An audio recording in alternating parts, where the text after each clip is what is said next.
और उस मंदिर का भी शिला पूजन यही के बिहार का बेटा कामेश्वर चौपाल जी के माध्यम से कराना चाहता आप लोगों को। इसलिए साथियों मैं कहना चाहता हूं कि 450 वर्षों तक भारत की संस्कृति इंतजार करती रही, इसलिए करती रही कि तुलसी के राम मर्यादा पुरुषोत्तम राम, उनको किसी दूसरे ने बाहर नहीं भेजा था। 14 वर्ष का वनवास किसी और ने नहीं दिया, उनके सगे पिता ने आदेश दिया, सौतेली मां के कहने पर आदेश दिया और 14 वर्ष तक नंगे पांव इस पूरे भारत की यात्रा करते रहे। यात्रा भी एक बहाना था, यात्रा के माध्यम से वैसे लोगों के ऊपर कार्रवाई करनी थी जिसने समाज के ऊपर अत्याचार करने का था। और भगवान राम घूम घूम कर मर्यादा कैसे बढ़े, भारत की संस्कृति कैसे बढ़े, भारत की सभ्यता कैसे बढ़े, इसकी चिंता प्रभु श्री राम करते रहे। इसलिए 450 वर्ष लगे, क्योंकि हम लोगों को ये सिखाया गया मर्यादा, मर्यादा में चीजों को स्थापित करना है। और प्रभु श्री राम तो इसके प्रतीक हुए।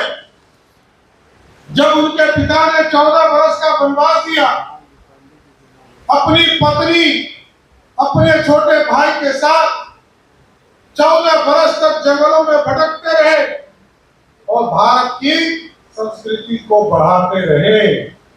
इस बीच में माता सबरी से भी मुलाकात हुआ और उनको भी उनके झूठे बैर खाकर जो आनंदित हुए, वो पूरे जीवन में उनको कभी दूसरे बार आनंद नहीं मिला। इसलिए हमें संस्कृति सिखाता है, सभ्यता सिखाता है कि कैसे भारत को बढ़ाना और बर्दाश्त भी करना। आप देखते होंगे 450 वर्षों तक लोगों ने कहा कि कोर्ट में लड़ेंगे। विश्व हिंदू परिषद के साथियों को धन्यवाद देता हूं, संघ परिवार के लोगों को धन्यवाद देता हूं जिन्होंने पूरी तरह इसकी लड़ाई लड़ी। भारतीय जनता पार्टी ने बीच में आकर अपना सहयोग दिया, आंदोलन को बड़ा किया और मैं मोदी जी को धन्यवाद देता हूं। 3 विचारधारा और 3 चीज जो 1950 में इस देश में जनसंघ के लोगों ने इस भारत की कल्पना की, नहीं चलेगा 2 विधान, नहीं चलेगा 2 प्रधान और नहीं चलेगा 2 निशान।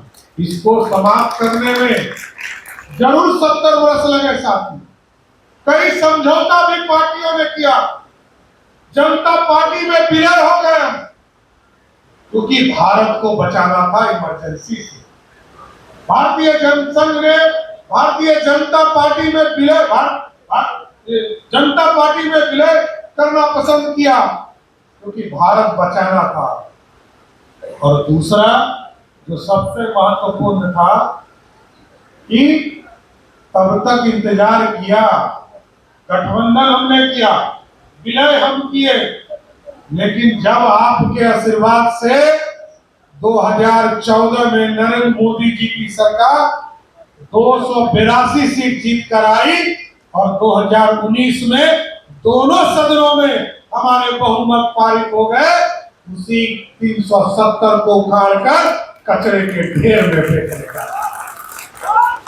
और जब आपने ताकत दिया साथियों, आपकी ताकत नरेंद्र मोदी जी को जब मिली तो आप याद कीजिए 370 भी हटे और मोदी जी की सरकार ने उत्तर प्रदेश में जो 450 वर्षों से हम लोअर कोर्ट लड़ रहे थे, हाई कोर्ट लड़ रहे थे, सुप्रीम कोर्ट लड़ रहे थे, सभी जगह लड़ने के बाद जब मोदी जी की सरकार आप लोगों ने बनाई, यही मोदी जी ने जिस अयोध्या में 450 वर्षों तक हम इंतजार करते रहे, वहां भव्य राम मंदिर बनाने का काम आदरणीय नरेंद्र मोदी की सरकार ने किया।